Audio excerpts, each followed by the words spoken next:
નમસ્તે મિત્રો, મારી ચેનલ પર તમારું સ્વાગત છે. તો આજે હું તમારા માટે લઈને આવી છું એક સરસ મજાનો નાસ્તો જે આપણે રતાળુમાંથી બનાવીશું.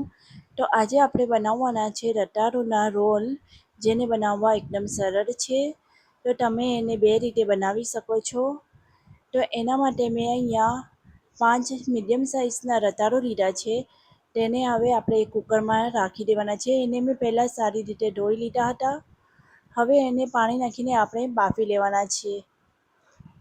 ત્યાં સુધી એક બીજી તૈયારી કરી લઈએ. તો આપણે એક પેનમાં 1 કપ જેટલું પાણી નાખવાનું છે. સ્વાદ પ્રમાણે મીઠું નાખીશું. પાણી થોડું ગરમ થાય એટલે એમાં આપણે અડધી વાટકી યા અડધો કપ જેટલા સૂજી ઉમેરીશું. સૂજીને આ રીતે થોડી થોડી કરીને એમાં ઉમેરવાની છે અને આપણે એક લોટ જેવું બનાવી લેવાનું છે. જે રીતે ભાખરીનો લોટ હોય છે એ ટાઈપનું લોટ અહીંયા આપણે તૈયાર કરવાનો છે સૂજીનો. તો આ રીતે લોટ તૈયાર કરી લેવાનો છે. હવે આપણે આને ઢાંકીને રાખી દઈશું. ત્યાં સુધી આગળની તૈયારી કરી લઈએ.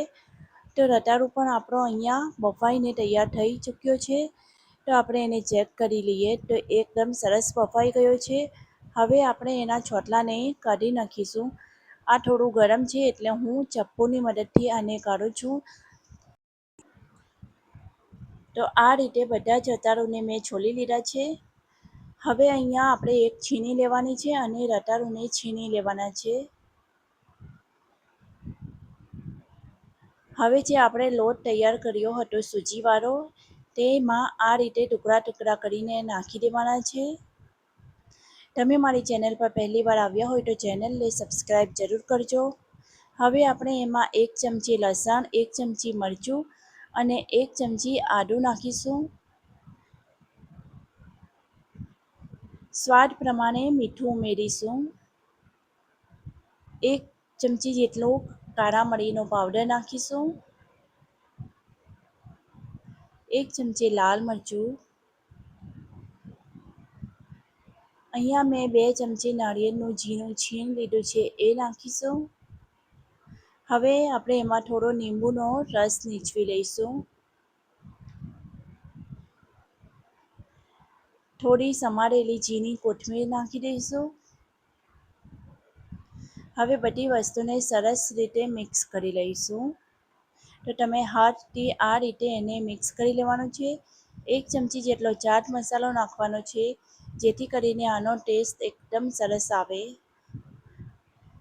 હવે આપણે થોડું તેલ નાખીને એને ચીકણું કરી લઈશું, જેથી બનાવતી વખતે એ હાથમાં ન ચીપકે. તો હવે આપણે એના રોલ બનાવી લઈશું. તો આ રીતે રોલને બનાવી લેવાના છે. એકદમ સરળ છે, આસાનીથી બનીને તૈયાર થઈ જશે. તો બધા જ રોલને આ રીતે તૈયાર કરી લેવાના છે. તો અહીંયા મેં બધા રોલ તૈયાર કરી લીધા છે. મારી રેસીપી પસંદ આવે તો લાઈક અને શેર જરૂર કરજો. મેં ઝીણી સેવ લીધી છે અને એને આ રીતે થોડી તોડી લીધી છે, ઝીણા ટુકડા કરી લીધા છે. અને 2 ચમચી ઘઉંના લોટમાં 4 ચમચી જેટલું પાણી નાખીને સ્લરી બનાવી લીધી છે. કેક પતલો સાટો બનાવી લીધો છે. હવે આ રોલને આમાં ડીપ કરવાનો છે અને ત્યારબાદ આ સેવમાં આપણે સારી રીતે કોટિંગ કરી લેવાનું છે રોલનું. બધા જ રોલને આ રીતે તૈયાર કરીને રાખી દેવાના છે.